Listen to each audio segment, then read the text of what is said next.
1심에서 뭐 3년인가 받고 2심에서 4년인가 네. 받았잖아요. 네. 그러면 그냥 대법원 그 주심 재판부는 예. 4년을 선고하면 됩니다. 예. 그런데 이것을 전원합의체로 넘겼어요. 맞아요. 그리고는 8월 6일이 이제 전체 재판, 3심 재판이 끝날 때까지 1년 6개월까지 구속할 수 있다는 걸 근거로 8월 6일 날 석방하는 것이거든요. 예. 구속 기간 만료로. 네, 그러니까 석방되는 거죠. 이것도 저는 누군가의 기획이라고 생각합니다. 라는 그런 의혹이 드는 합리적 합리적 의심. 의심을 하고 있습니다. 아니, 저희가 그렇다면 그 양- 소송당하지 않으려고 상당히 애를 쓰면서. 아니 저는 무섭습니다. 소송이. 예, 그렇습니다. 예. 아니 그러면 지금이 네. 김명수 대법원장 체제잖아요.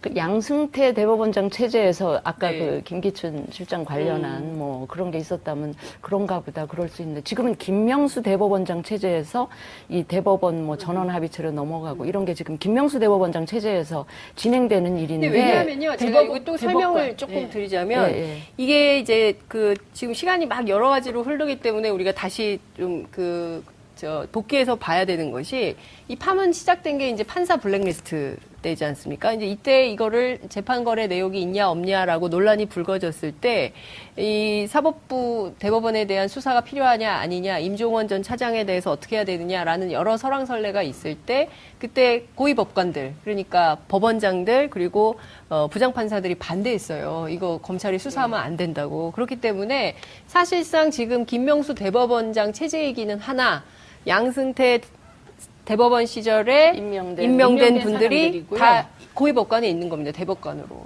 예, 그러니까 이게 김명수 대법원 체제라고 말하면 안 돼요. 어허. 그래서 아까 제가 말씀드릴 때 김명수 대법원장과 양승태 대법원장 체제가 공존하는 시스템이다. 그게 왜 그러냐면 지금 임명된 분들이 최근에 임명된 분들을 빼고는 정권 교체 이후에 그 전에는 어쨌든 박근혜 대통령 임명인 것이거든요. 네. 그때 이제 대법원 구성하는 방식이 대법원장이 임명해서 대통령이 임명하는 거, 그다음에 대통령이 지명해서 임명하는 사람, 네. 예, 그리고 국회에서 여야가 합의해서 임명하는 사람 이렇게 있잖아요. 나누어져 있잖아요. 네. 그러니까 절대적인 대법관 프로테이지가 사실은 박근혜 대통령 성향 사람인 그럼 것이죠. 이번에 대법관 세 분 이제 새로 네. 들어오시잖아요. 네, 들어오시죠. 그런데 그 전원 합의체로 김기춘 실장 관련한 건이 이제 넘어가는 거죠. 그 결과를 보면 우리가 어느 정도 짐작을 할 근데 수가 이미 있지 결정이 않을까 됐으니까 8월 6일 날 석방은 되는 네, 거죠. 석방은 아, 이미 그거는 결정은 석방이 됐으니까. 되는데 대법원 선고가 확정이 되면 네. 다시 그렇죠. 형을 살게 예, 되면 다시 맞습니다. 또 그리고 예. 양승태 대법원장은 대표적인 김기춘 전 실장 인맥이다. 그렇게 알려져 있어요. 알려져 있습니다. 박용수 특검이 국정농단 사건 이제 1년 6개월 수사 시작한 지 그렇게 오래됐는데 지금 계속 구속기간 만료로 주요 피의자들이 다 풀려나고 있기 때문에 관련해서 신속한 재판을 해달라고 요구를 했습니다. 관련해서 새로 구성된 대법원이 어떻게 할지 좀 지켜보도록 하겠습니다. 그나저나 지금 그 국회에서 특별법 논의가 진행되고 있는데 앞서 저희가 박주민 의원 전화 연결해서 잠깐 여쭤봤는데 이 특별법을 만들어서 특별재판부를 설치해서 해결하지 않고서야 이게 해결이 되겠냐라는 국민적 그 판단이 있는데 지금 여전히 자유한국당 의원들이 반대하는 모양이에요. 국회 법사위원회에서. 우선 그럼 어떻게 해야 될까요? 이 사법농단의 대전제 네. 그리고 가장 중요한 재판 거래를 인정하냐 안 하냐에 따라 그렇죠. 특별법에 대한 태도가 달라질 것 같아요. 그런데 이렇게 자료가 공개된 상황에서 누구도 재판 거래를 이제 부인할 수 없을 것 같거든요. 그래서 저는 그 20대 국회의원 성향 분석의 구체적인 내용이 공개되면 네. 더 이상 20대 국회에서 야당도 반대할 수 없지 않을까. 예, 공개하겠습니까, 싶습니다. 그런데? 사생활 침해 요소가 있다면 공개 안 한다고 그러는데. 그러니까 제가 아까 말씀드렸듯이 어떻게 대법원에서 만든 문건이 사생활 침해 내용을 담을 수가 있냐. 예. 우리가 흔히 사생활 침해를 얘기하면 이제 기무사가 주로 조사했다는 게 원래는 사실은 군대 내에 간첩이 있거나 스파이가 있거나 뭐 쿠데타 뭐 조짐이 있으면 이런 거 그 정보 캐는 데가 그렇죠. 기무사잖아요. 그런데 주로 어딘가에 제출할 인사 자료를 만든 것 같고 예. 그 인사 자료의 내용 중에 음주를 얼마나 하는지 예. 성향이 어떤지 심지어 그 사생활 중에 남녀관계에 문제가 없는지 이런 거 했다는 거 아닙니까? 그러니까 사생활이라고 얘기할 수 있는 범위라는 게 뻔하다는 거예요.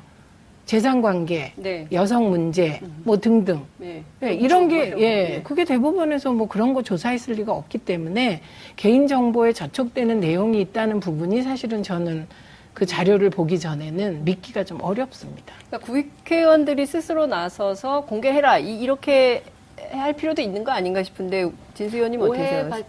오해받지 않으려면 네. 사실은 그렇게 해야 되고요. 네. 저기 사법농단 특별법 추진에 만약에 한국당 의원들이 반대한다면 네.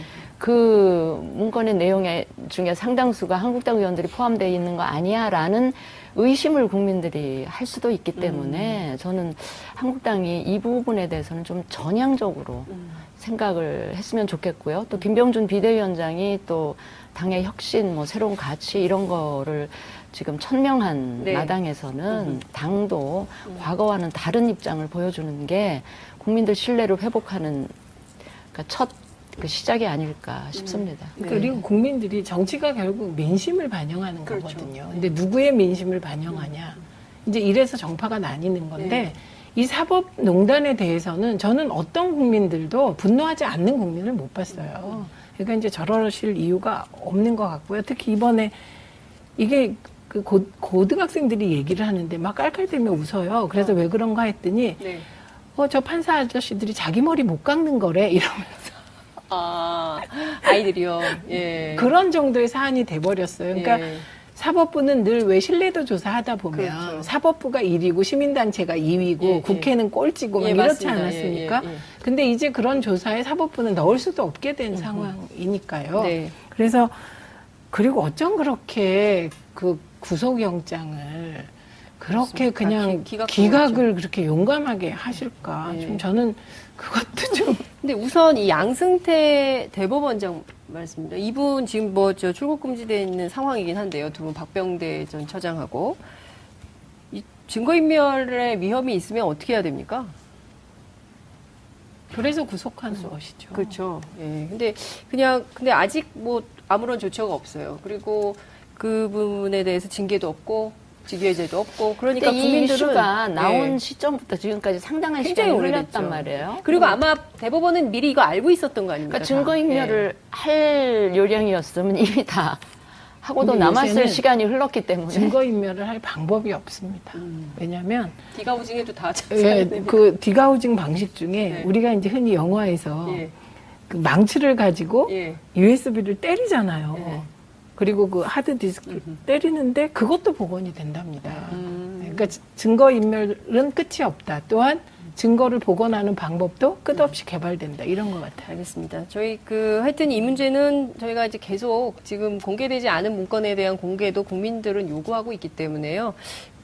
대법원이 또 밀려서 하지 말고 자발적으로 남은 그러니까 문건들 자정 좀 자율 차원에서 예. 진짜 국민들 최후의 보루인 법원이 좀 창피하지 설사 않습니까, 진짜? 예. 지금 이 상황이 굉장히 아프고 고통스럽더라도 나는 그 미래지향적으로 다 털고 가는 게 맞습니다. 맞다 이렇게 생각을 합니다. 자, 다음은 좀 더운 얘기를 해야 될 것 같아요. 아, 양승태 사법농단 의혹 사태. 어제 문건이 공개가 됐어요. 법원행정처에서 그동안 공개하라고 했는데 안 하다가 밀려서 안 할 수 없어서 이제 공개가 됐는데 196건이 공개가 됐습니다. 기야말 노릇의 문건들이 다 튀어나오고 있습니다. 예, 196건 다 공개됐나요? 그중에 3건은 또 공개가 안 3건은 됐 뺐어요. 세 건은 예. 빼고 배가 6인데요. 그렇죠. 저는 이 김명수 대법원의 문건 공개 방식에 대해서 왜 이렇게 공개를 할까? 어차피 공개할 거. 네. 좀 개혁적인 차원에서 가름말을 탁탁 따서 공개를 하지 왜 이럴까? 네. 그래서 생각을 해보니 김명수 대법원 체제가 네. 과거의 양승태 대법원 체제와 지금 공존하고 혼돈 속에 있는 것 같습니다. 그렇죠. 그래서 어쨌든 모든 부처 수장이 새로 가게 되면 네. 기존 시스템에 적응해야 될 필요성이 한쪽에 있고 동시에 또 개혁을 해야 되거든요. 그렇죠. 근데 이 적응과 개혁이 늘 갈등 관계에 빠지게 되는 거예요. 네. 예, 그러다 보니 처음에 문건을 공개 안 할 듯이 이건 공개 안 하겠다고 하다가 공개 범위를 점점 넓히는 방식 이런 방식을 택하고 있는데 그게 이렇게 현실적으로 생각하면 그럴 수 있겠구나 싶어도 네. 이렇게 양승태 대법원의 문제점이 적나라하게 부끄럽게 드러나는 시점에서는 조금 문제 제기를 받을 수 있을 것 같고요. 그리고 특히 20대 국회의원 성향 분석 문건 네. 있잖아요. 예. 그 문건의 한 귀퉁이에 보면 혹시 그 국회의원이 지금 송사에 휘말려 있지 않나 이런 것까지 다 검토했다는 거잖아요. 야, 네, 그러니까 지금 송사에 휘말려 계시잖아요. 예, 그 상대방이 예. 휘말려 있는 것도 아하. 포함되어 있을 수도 있겠죠. 예를 들면 이춘석 의원 같은 경우는 네. 법사위원이니까 네, 네. 접근하는 방식 중에 하나가 이춘석 의원의 경쟁자 상대방이 네. 지금 뭐 재판을 받고 있으니 예. 그 재판을 고려해라 이런 것까지 들어있는. 그 굉장히 이제 꼼꼼하게 다 모든 것을 들여다보고 관리의 대상으로 삼았다는 건데. 그리고 저는 한 가지 예. 그랬던 게 상고법원이 뭐길래 이렇게까지 했나 싶기도 한데 예. 2015년 8월 6일 날 양승태 대법원장하고 박근혜 전 대통령의 면담이 있기 전에 그렇죠. 만든 문건에 보면요. 상고법원이 되더라도 요 몇 가지 것들은 청와대가 좀 개입할 수 있는 여지를 두겠다. 그래서 몇 가지를 예. 지목한 게 있어요. 그 첫 번째가 공직선거법 그렇죠, 위반 위반. 재판 전체입니다. 그렇습니다. 두 번째가 국가보안법 위반. 관련 사건. 그다음에 네. 세 번째가 1심 형사 예. 합의부 재판. 네, 그러니까 이 1심 형사 합의부 재판에 해당되는 중요 사건들 있잖아요. 예. 그런 거.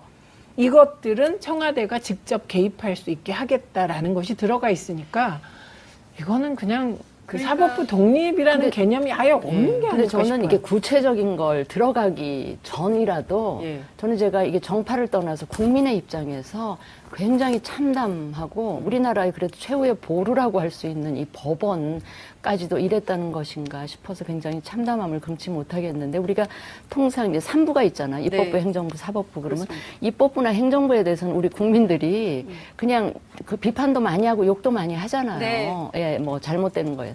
근데 사법부만큼은 법원만큼은 그래도 우리 국민들 사이에 그 최소한의 어떤 경외심, 그렇습니다. 존경 예. 이런 거를 갖고 있었는데 그마저도 이제 무너져 내리는 것인가 싶어서 저 국민의 한 사람으로 굉장히 그 참담했고요. 네. 저는 아까 우리 최 의원님 말씀하셨지만 이 사안을 처리하는 과정에서 물론 제 1차적인 책임은 양승태 그 대법원 체제의 네. 문제지만 이 사안을 그러니까 김명수 대법원장이 들었으면서 특별수사단을 구성을 그렇죠. 해서 2번에 걸쳐서 더 조사를 했단 말이에요. 네.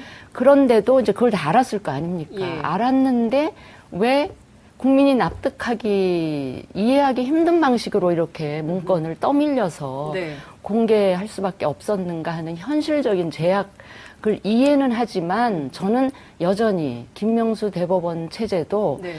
제 식구 감싸기에서 과히 다르지 않았구나 하는 국민들의 비판을 저는 받아야 마땅하고요. 또 네. 책임도 결코 가볍지 않다 이렇게 생각을 근데 하고 거기서 저는 벗어날 수 있는 방법이 있습니다. 어떤 겁니까? 20대 국회의원 성향 분석 문건을 네. 전격적으로 공개하는 거. 공개하는 겁니다. 네. 근데 저는 그 문건 중에 예.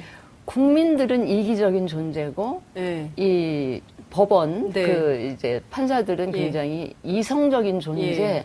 이걸 보면서 내가 너무 기가 막힌 게 이기적이신 분들이. 지금 이기적인 게 이기적인 아니라 사람. 연약한 야. 존재예요. 아니 그 동기가 됐던 야. 상고법원 네. 설치 문제 때문에 여기까지 온 거 아닙니까? 그렇습니다. 그러면 그거야말로 정말 법원이 조직 이기주의 차원에서 상고법원을 도입하려고 했고 그랬다는 거 아니에요? 그렇죠. 그러니까 누가 누구더러 이기적인 존재라고 그렇습니다. 규정을 하는지 예. 그랬고 설사 예. 상고법원 설치가 아주 동기가 네. 순수했다 하더라도 그걸 푸는 방식이 저는 대단히 잘못됐다. 그렇습니다. 정말 그게 필요했다면 시간이 좀 걸리더라도 합법적이고 그 이성적인 방법으로 국민들을 설득하고 국회의원들을 설득하는 그 과정을 거쳤어야지 이거는 무슨 정보기관 뺨칠 정도로 국회의원들 뒷조사해서 그러니까요. 약한 고리 예. 하고 뭐 이용했다는 거 아니에요? 근데 궁금한 게 또 제가 너무 흥분했네요. 아니요. 예. 아니 사실 우리 좀 더 흥분해야 되는데 더 흥분하셨대요. 예, 왜냐하면 우리- 국민들이 이미 많이 흥분해 계시고요. 네, 아주 더 예. 흥분해야 되는데 예. 그 연약 이성을 찾으시려고 굉장히 그게, 노력하시는 것 그게 같아요. 우리가 이기적이라서 그런 게 아니라 연약한 존재여서 지금 이러고 예. 있는 것이 정말 이상한 것은 이 문건들을 공개하지 못하는 이유들을 계속 댈 때 네. 꼭 이번 20대 국회의원 문건뿐만 아니라 네. 개인 사생활 침해 얘기를 했거든요. 네. 그런데 궁금한 건 그 사생활을 침해할 만한 정보를 네. 어떻게 대법원이 갖고 있었을까요? 그렇습니다. 예. 이게 굉장히 궁금해요. 예. 그리고 그렇다면 이게 대법원이 자체적으로 혹시 우리 대법원도 사법경찰이 있어서 네. 할 제도가 있나요? 없죠. 네, 수사 없잖아요. 권한은 네, 검찰에 수사권관이 있어요. 없는데 예. 그러면 그 개인 정보는 어떻게 알게 됐을까? 근데 이제 합리적인 의심을 해볼 수 있는 대목이 청와대 쪽이랑 상고법원 설치 목적을 달성하기 위해서 청와대 쪽이랑 그 재판 주고받았다. 관련한 네. 거래를 했다고 하면 예. 청와대에 굉장히 그 정보를 많이 제공하고 이랬던 국가정보기관이 그 물밑에서 도와줬을 개연성도 굉장히 크지 않나 이런 의심을 네, 굉장히 그러면 합리적으로 해볼 그러면 수가 있는 연대해서 거죠. 그럼 청와대와 과연- 국정원과 대법원이 연대해서 이런 건가요? 그러니까 연대라는 말은 이럴 때 쓰는 것 같지는 않고요.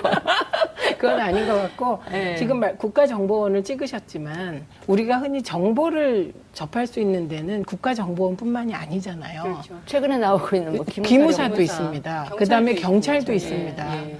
그리고 검찰은 어땠는지 모르겠어요. 예. 이 상고법원과 관련하여서 예. 검경이 어떤 관계였는지는 아직 드러난 게 없어서 그런데 요 세 군대 내 정보 조직, 네. 그다음에 경찰 정보 조직, 국가정보원 그렇다면 이 세 조직이 연계되어서 하나로 정보가 통합되는 곳이 어디일까? 예. 그래서 말씀하셨듯이 저는 청와대가 이게 대법원이 저런 식의 정보기관처럼 네. 내사 비슷한 거 하지 않고 모르는 그렇죠. 정보들을 가지고 있었던 건 예. 뭔가 청와대와 커넥션도 있었을 것이다. 그런 의심을 해봅니다. 또 국민들은 요구하고 있기 때문에요. 그 대법원이 또 밀려서 하지 말고 자발적으로 남은 그러니까 문건들 자정 좀 자율 차원에서 예. 진짜 국민들 최후의 보루인 법원이 좀 창피하지 설사 않습니까, 진짜? 예. 지금 이 상황이 굉장히 아프고 고통스럽더라도 나는 그 미래지향적으로 다 털고 가는 게 맞습니다. 맞다 이렇게 생각을 합니다. 자, 다음은 좀 더운 얘기를 해야 될 것 같아요. 아, 양승태 사법농단 의혹 사태. 어제 문건이 공개가 됐어요. 법원행정처에서 그동안 공개하라고 했는데 안 하다가 밀려서 안 할 수 없어서 이제 공개가 됐는데 196건이 공개가 됐습니다. 기야말 노릇의 문건들이 다 튀어나오고 있습니다. 예, 196건 다 공개됐나요? 그중에 3건은 또 공개가 세 안 건은 됐 뺐어요. 세 건은 예. 빼고 배가 녀석인데요. 그렇죠. 저는 이 김명수 대법원의 문건 공개 방식에 대해서 왜 이렇게 공개를 할까? 어차피 공개할 거. 네. 좀 개혁적인 차원에서 가름말을 탁탁 따서 공개를 하지 왜 이럴까? 네. 그래서 생각을 해보니 김명수 대법원 체제가 네. 과거의 양승태 대법원 체제와 지금 공존하고 혼돈 속에 있는 것 같습니다. 그렇죠. 그래서 그 어쨌든 모든 그 부처 수장이 새로 가게 되면 네. 기존 시스템에 적응해야 될 필요성이 한쪽에 있고 동시에 또 개혁을 해야 되거든요. 그렇죠. 근데 이 적응과 개혁이 늘 갈등 관계에 빠지게 되는 거예요. 네. 예, 그러다 보니 처음에 문건을 공개 안 할 듯이 이건 공개 안 하겠다고 하다가 공개 범위를 점점 넓히는 방식 이런 방식을 택하고 있는데 그게 이렇게 현실적으로 생각하면 그럴 수 있겠구나 싶어도 네. 이렇게 양승태 대법원의 문제점이 적나라하게 부끄럽게 드러나는 시점에서는 조금 문제 제기를 받을 수 있을 것 같고요. 그리고 특히 20대 국회의원 성향 분석 문건 네. 있잖아요. 예. 그 문건의 한 귀퉁이에 보면 혹시 그 국회의원이 지금 송사에 휘말려 있지 않나 이런 것까지 다 검토했다는 거잖아요. 야, 네, 그러니까 지금 송사에 휘말려 계시죠? 예, 그 상대방이 예. 휘말려 있는 것도 아하. 포함되어 있을 수도 있겠죠. 예를 들면 이춘석 의원 같은 경우는 네. 법사위원이니까 네, 네. 접근하는 방식 중에 하나가 이춘석 의원의 경쟁자 상대방이 네. 지금 뭐 재판을 받고 있으니 예. 그 재판을 고려해라 이런 것까지 들어있는. 그 굉장히 이제 꼼꼼하게 다 모든 것을 들여다보고 관리의 대상으로 삼았다는 건데. 그리고 저는 한 가지 예.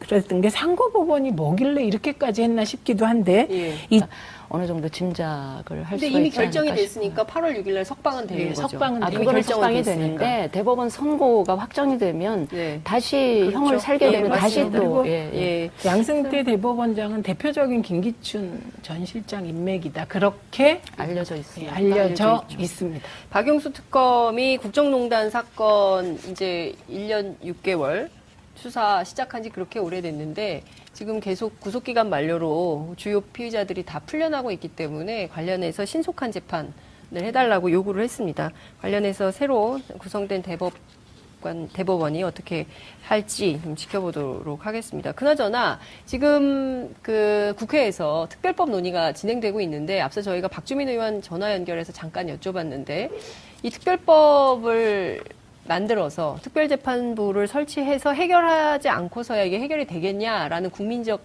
그 판단이 있는데 지금 여전히 자유한국당 의원들이 반대하는 모양이에요. 국회 법사위원회에서. 우선 그럼 어떻게 해야 될까요? 이 사법농단의 대전제 네. 그리고 가장 중요한 재판 거래를 인정하냐 안 하냐에 따라 그렇죠. 특별법에 대한 태도가 달라질 것 같아요. 그런데 이렇게 자료가 공개된 상황에서 누구도 재판 거래를 이제 부인할 수 없을 것 같거든요. 그래서 저는 그 20대 국회의원 성향 분석의 구체적인 내용이 공개되면 네. 더 이상 20대 국회에서 야당도 반대할 수 없지 않을까. 공개하겠습니까, 싶습니다. 그런데? 사생활 침해 요소가 있다면 공개 안 한다고 그러는데. 그러니까 제가 아까 말씀드렸듯이 어떻게 대법원에서 만든 문건이 사생활 침해 내용을 담을 수가 있냐. 예. 우리가 흔히 사생활 침해를 얘기하면 예. 이제 기무사가 주로 조사했다는 게 원래는 사실은 군대 내에 간첩이 있거나 스파이가 있거나 뭐 쿠데타 뭐 조짐이 있으면 이런 거 그 정보 캐는 데가 그렇죠. 기무사잖아요. 예. 그런데 주로 어딘가에 제출할 인사 자료를 만든 것 같고 예. 그 인사 자료의 내용 중에 음주를 얼마나 하는지 예. 성향이 어떤지 심지어 그 사생활 중에 남녀 관계에 문제가 없는지 이런 거 했다는 거 아닙니까? 그러니까 사생활이라고 얘기할 수 있는 범위라는 게 뻔하다는 거예요. 재산 관계, 네. 여성 문제 뭐 등등. 네. 예, 이런 게, 그렇죠. 예, 네. 그게 대법원에서 뭐 그런 거 조사했을 리가 없기 때문에 개인정보에 저촉되는 내용이 있다는 부분이 사실은 저는 그 자료를 보기 전에는 믿기가 좀 어렵습니다. 그러니까 국회의원들이 스스로 나서서 공개해라. 이렇게 할 필요도 있는 거 아닌가 싶은데 진수 의원님 어떻게 생각하세요? 오해받지 않으려면 네. 사실은 그렇게 해야 되고요. 네. 저기 사법농단 특별법 추진에 만약에 한국당 의원들이 반대한다면 네. 그 문건의 내용 중에 상당수가 한국당 의원들이 포함되어 있는 거 아니야라는 의심을 국민들이 할 수도 있기 때문에 저는 한국당이 이 부분에 대해서는 좀 전향적으로 생각을 했으면 좋겠고요. 또 김병준 비대위원장이 또 당의 혁신, 뭐 새로운 가치 이런 거를 지금 천명한 네. 마당에서는 당도 과거와는 다른 입장을 보여주는 게 국민들 신뢰를 회복하는 그러니까 첫 그 시작이 아닐까 싶습니다. 네. 그리고 국민들이 정치가 결국 민심을 반영하는 그렇죠. 거거든요. 근데 누구의 민심을 반영하냐. 이제 이래서 정파가 나뉘는 건데 네. 이 사법농단에 대해서는 저는 어떤 국민들도 분노하지 않는 국민을 못 봤어요. 그러니까 이제 저러실 이유가 없는 것 같고요. 특히 이번에 이게 그 고등학생들이 얘기를 하는데 막 깔깔대며 웃어요. 그래서 왜 그런가 했더니 네. 저 판사 아저씨들이 자기 머리 못 깎는 거래 이러면서 아, 아이들이요. 예. 그런 정도의 사안이 돼버렸어요. 그러니까 예. 사법부는 늘 왜 신뢰도 조사하다 보면 그렇죠. 사법부가 1위고 시민단체가 2위고 예, 국회는 꼴찌고 막 예, 이렇지 맞습니다. 않았습니까? 예, 예, 예. 근데 이제 그런 조사에 사법부는 넣을 수도 없게 된 상황이니까요. 네. 그래서 그리고 어쩜 그렇게 그 구속영장을 그렇게 그렇습니다. 그냥 기각을 그렇게 용감하게 하실까? 네. 좀 저는 그것도 좀 근데 우선 이 양승태 대법원장 말씀입니다. 이분 지금 뭐 저 출국 금지되어 있는 상황이긴 한데요. 두 분 박병대 전 처장하고 이 증거인멸의 위험이 있으면 어떻게 해야 됩니까?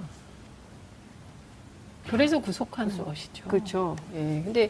근데 아직 뭐 아무런 조처가 없어요. 그리고 그 부분에 대해서 징계도 없고 직위해제도 없고 그러니까 이 국민들은 이슈가 나온 예. 시점부터 지금까지 상당한 굉장히 시간이 오래됐죠. 흘렀단 말이에요. 그리고 아마 대법원은 미리 이거 알고 있었던 거 아닙니까? 그러니까 증거인멸을 할 요량이었으면 이미 다 하고도 근데 남았을 요새는 시간이 흘렀기 때문에 증거인멸을 할 방법이 없습니다. 왜냐하면 디가우징에도 다 그 디가우징 방식 중에 네. 우리가 이제 흔히 영화에서 예. 그 망치를 가지고 예. USB를 때리잖아요. 네. 그리고 그 하드디스크를 때리는데 그것도 복원이 된답니다. 음. 그러니까 증거인멸은 끝이 없다. 또한 증거를 복원하는 방법도 끝없이 개발된다. 이런 것 같아요. 알겠습니다. 저희 하여튼 이 문제는 저희가 이제 계속 지금 공개되지 않은 문건에 대한 공개 1심에서 뭐 3년인가 받고 2심에서 4년인가 네. 받았잖아요. 네. 그러면 그냥 대법원 그 주심 재판부는 예. 4년을 선고하면 됩니다. 예. 그런데 이것을 전원합의체로 넘겼어요. 맞아요. 그리고는 8월 6일이 이제 전체 재판, 3심 재판이 끝날 때까지 1년 6개월까지 구속할 수 있다는 걸 근거로 8월 6일 날 석방하는 것이거든요. 예. 구속 기간 만료로. 네, 그러니까 석방되는 거죠. 이것도 저는 누군가의 기획이라고 생각합니다. 라는 그렇다면 의혹이 드는 합리적 합리적 의심. 의심을 하고 있습니다. 아니, 저희가 그렇다면 양- 소송당하지 않으려고 상당히 애를 쓰면서. 아니 저는 무섭습니다. 소송이. 예, 그렇습니다. 예. 아니 그러면 지금이 네. 김명수 대법원장 체제잖아요. 그 양승태 대법원장 체제에서 아까 네. 그 김기춘 실장 관련한 뭐 그런 게 있었다면 그런가 보다 그럴 수 있는데 지금은 김명수 대법원장 체제에서 이 대법원 뭐 전원 합의체로 넘어가고 이런 게 지금 김명수 대법원장 체제에서 진행되는 일인데 근데 왜냐하면요, 제가 대법- 이거 또 대법관. 설명을 조금 네. 드리자면 예, 예. 이게 이제 지금 시간이 막 여러 가지로 흐르기 때문에 우리가 다시 좀 복귀해서 봐야 되는 것이 이 파문 시작된 게 이제 판사 블랙리스트 때지 않습니까? 이제 이때 이거를 재판 거래 내역이 있냐 없냐라고 논란이 불거졌을 때 이 사법부 대법원에 대한 수사가 필요하냐 아니냐 임종원 전 차장에 대해서 어떻게 해야 되느냐라는 여러 설왕설래가 있을 때 그때 고위 법관들 그러니까 법원장들 그리고 부장판사들이 반대했어요. 이거 검찰이 수사하면 안 된다고. 그렇기 때문에 사실상 지금 김명수 대법원장 체제이기는 하나 양승태 대법원 시절에 임명된 분들이 사람들이고요. 다 고위법관에 있는 겁니다. 대법관으로. 예, 그러니까 이게 김명수 대법원 체제라고 말하면 안 돼요. 아하. 그래서 아까 제가 말씀드릴 때 김명수 대법원장과 양승태 대법원장 체제가 공존하는 시스템이다. 그게 왜 그러냐면 지금 임명된 분들이 최근에 임명된 분들을 빼고는 정권 교체 이후에 그 전에는 어쨌든 박근혜 대통령 임명인 것이거든요. 네. 그때 이제 대법원 구성하는 방식이 대법원장이 임명해서 대통령이 임명하는 거, 그다음에 대통령이 지명해서 임명하는 사람, 네. 예, 그리고 국회에서 여야가 합의해서 임명하는 사람 이렇게 있잖아요. 나누어져 있잖아요. 네. 그러니까 절대적인 대법관 프로테이지가 사실은 박근혜 대통령 성향 사람인 그럼 것이죠. 이번에 대법관 세 분 이제 새로 네. 들어오시잖아요. 네, 들어오시죠. 그런데 그 전원 합의체로 김기춘 실장 관련한 건이 이제 넘어가는 거죠. 그 결과를 보면 우리가 2015년 8월 6일 날 양승태 대법원장하고 박근혜 전 대통령의 면담이 있기 전에 그렇죠. 만든 문건에 보면요. 상고법원이 되더라도 요 몇 가지 것들은 청와대가 좀 개입할 수 있는 여지를 두겠다. 그래서 몇 가지를 네. 지목한 게 있어요. 그 첫 번째가 공직선거법 그렇죠, 위반 위반. 재판 전체입니다. 그렇습니다. 두 번째가 국가보안법 위반. 관련 사건. 그다음에 네. 세 번째가 1심 형사 예. 합의부 재판. 재판. 네, 그러니까 이 1심 형사 합의부 재판에 해당되는 중요 사건들 있잖아요. 예. 그런 거. 이것들은 청와대가 직접 개입할 수 있게 하겠다라는 것이 들어가 있으니까 이거는 그냥 그 그러니까- 사법부 독립이라는 근데- 개념이 아예 없는 게 근데 아닐까 저는 싶어요. 이게 구체적인 걸 들어가기 전이라도 예. 저는 제가 이게 정파를 떠나서 국민의 입장에서 굉장히 참담하고 우리나라의 그래도 최후의 보루라고 할 수 있는 이 법원까지도 이랬다는 것인가 싶어서 굉장히 참담함을 금치 못하겠는데 우리가 통상 이제 3부가 있잖아. 입법부, 네. 행정부, 사법부. 그러면 그렇습니다. 입법부나 행정부에 대해서는 우리 국민들이 그냥 그 비판도 많이 하고 욕도 많이 하잖아요. 네. 예, 뭐 잘못되는 거예요.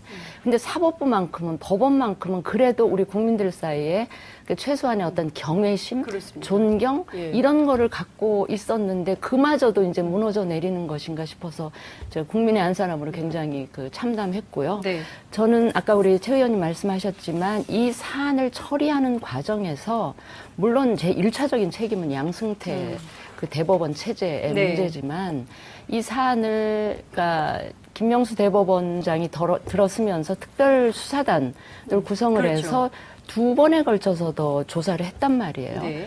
그런데도 이제 그걸 다 알았을 거 아닙니까? 예. 알았는데 왜 국민이 납득하기, 이해하기 힘든 방식으로 이렇게 문건을 떠밀려서 네. 공개할 수밖에 없었는가 하는 현실적인 제약을 이해는 하지만 저는 여전히 김명수 대법원 체제도 네.